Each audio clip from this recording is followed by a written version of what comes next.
Eli, would you like to come on board and say hello to everybody? Yeah, it's great to be on, guys. Thanks for having me on. Sorry for the delay, Eli. We're glad to have you here as well. And we've got some questions for you. Nick, go ahead. All right, my first question, Eli, is how did you first come on board? How did you first start off being with Fish Stripes? How did you know that you wanted to be this? Like, how did you know you wanted to start going on this direction? Well, Fish Stripes has been around long before I have. The site probably started 12 years ago. And, just being your perfect destination for all types of Marlins coverage, for the analysis you want, for the reporting that you want. But I didn't join up until about 2.5 years ago. Just the fact that I'm passionate about the Marlins. I'm passionate about baseball, and I feel I had a way to break it down and really entertain people and enlighten people and just have a lot of fun with the coverage. So that was in 2016. But after the 2017 season, I moved into an editor, and then it was just this past year that I took over as the managing editor. So I'm the one that's overseeing everything we do, pretty much. Last year we put out over 1,000 articles breaking down the Marlins from all these different perspectives, from the prospects to the oldest players to the coaches to the things happening behind the scenes in the front office and the ownership level, everything you can imagine. When you see us on Twitter, @FishStripes, when you see us on Instagram, @FishStripes, all that is me. I'm our social media voice, aside from being the writer and being the editor and the recruiter. And I'm just real proud of the staff that we've put together, a couple dozen really passionate Marlins people. And, we've reached a level that we're now credentialed media with the Marlins. We're covering games in the press box, we're interviewing players, and we're digging deeper into the kind of stories that I don't think you can get anywhere else. Great, man, great. Barry, you want to ask next? I definitely. Eli, let me ask you this. You had stated that the Marlins had shown some interest in DJ LeMahieu before he signed with the Yankees. Why would the Marlins be interested in DJ if they are in a rebuilding mode? That's a good question. The best theory that I had was a little bit complicated.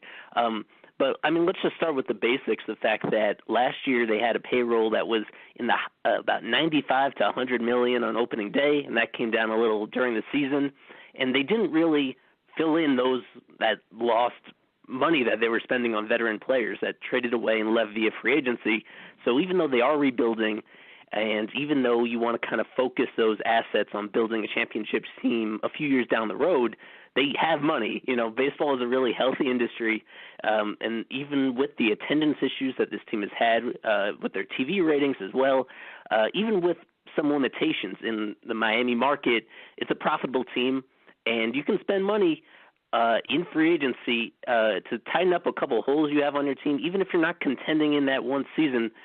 Someone like LeMahieu is someone that if he was undervalued by other teams, he's a guy that if he performs really well early in that contract, you trade him off to a contending team and you get additional prospects to further build around. If he's a guy that ends up having a really special connection with the fan base and in the clubhouse, then for a really moderate price, what ended up being $12 million a year for 2 years that the Yankees spent, I thought that'd be a decent deal for a guy that was really well regarded with the Rockies.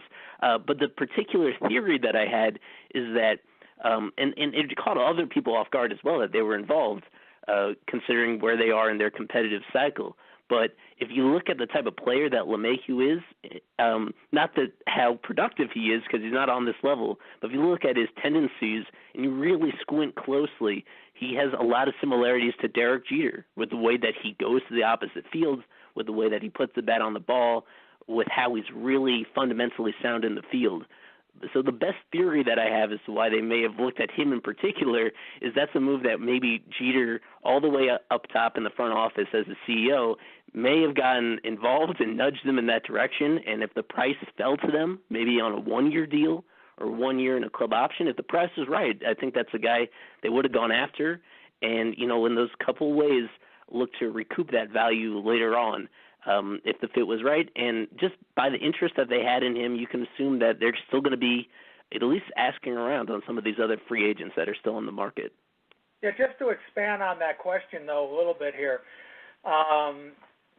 would LeMahieu have interest in the Marlins, being that they are a rebuilding team? Exactly. As really the prime motivation for him, I'm sure, was the money. So our best estimation is that the Marlins probably weren't even offering as much as the Yankees in the first place. From what we know about LeMahieu personally, that really is a good question as to whether he would have chosen them even if the offers were the same. Maybe they would have had to actually offer more than the Yankees or other teams to actually get him to commit. And it's a fair question, and that's the tough position you're in as a rebuilding team, is that if you weren't competitive last year, and in all likelihood, no matter who you bring in, you're not going to be super competitive this year with the way that the NL East division is so stacked right now. It is going to be tough. I'm sure that LeMahieu isn't the only free agent they've spoken to. This offseason has gone on for a couple months now, and you can imagine that with some of the other free agents they spoke to, or at least reached out to, that they were turned away because those guys, some of them do really prioritize winning. And the fact that the Marlins aren't a big revenue team and that they aren't competitive right now, it makes them really difficult to entice free agents. But that's something that we've seen in a couple other areas since new ownership took over, is the fact that they really are focusing, not in LeMahieu's case, but in a lot of other cases, on guys that have local connections, either to Miami or just the larger South Florida area, either from here or went to school here. And you see that in some of the guys that they extended invites to spring training on non-guaranteed deals. They're guys that had a background in South Florida.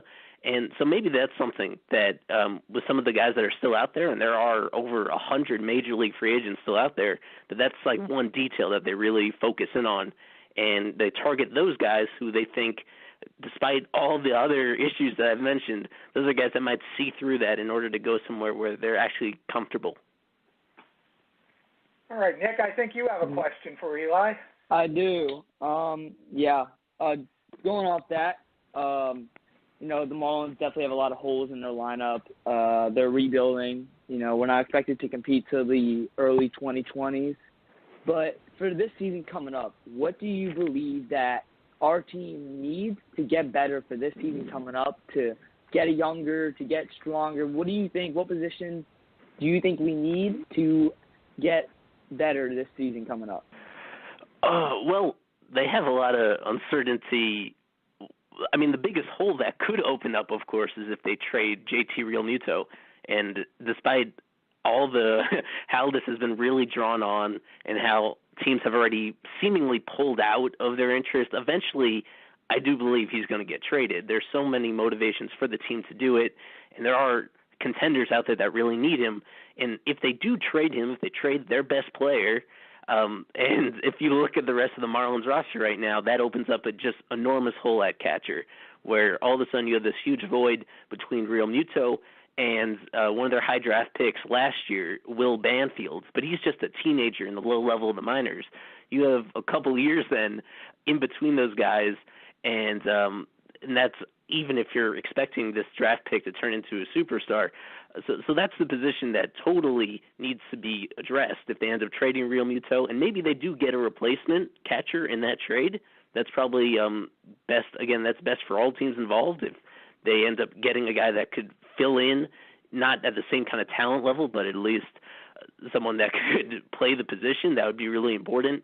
Aside from that, you're looking at first base.